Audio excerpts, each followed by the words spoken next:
আসসালামু আলাইকুম চাচা, কেমন আছেন? আছি আলহামদুলিল্লাহ ভালো আছি। আপনার দোকানের নাম কি? আমার দোকানের নাম গরিব হোটেল। গরিবের হোটেল। আজ কতজন লোকের খাবার পাকাইছেন? আজকে আজকে 70 জন। 70 জন লোকের হ্যাঁ, খাবার আমরা একটু পাকাইছেন। নতুন তো এই জন্য এখানে কি নিয়মটা আপনার কিভাবে একটু বললেন তো? আমাদের গরু দিয়া আনলিমিটেড ভাত 100, মুরগি দিয়া আনলিমিটেড ভাত 100। আপনার কই মাছ, বড় বড় কই মাছ দেখেন, আপনাদেরকে না দেখালে হবে না।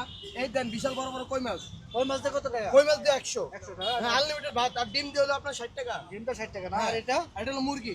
মুরগি দিয়ে কত? এই দেন মুরগি দিয়ে 100। মুরগি দিয়ে 100। হ্যাঁ, আমাদের মুরগির সাইজগুলো দেখেন, না না, এই সাইজগুলো দেখেন।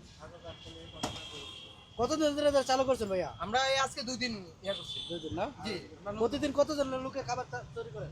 আমরা গতকালকে প্রায় আপনার 90 জনের মতন ইয়ে হয়েছে, হয়তো একটু এদিক সেদিক হবে 2-1 জন। আর আজকে আপনার 85-90 জনের আজকে সেম পাকাইছি। আর দেশে বাড়ি কোথায় ভাইয়া? আমার ভোলা। বলা বলা। জি, মিজান ভাইয়ের কোনো আত্মীয় হন নাকি? মিজান ভাইকে দেখে আপনি কত? না না, মিজান ভাইয়ের কোনো আত্মীয় স্বজন না।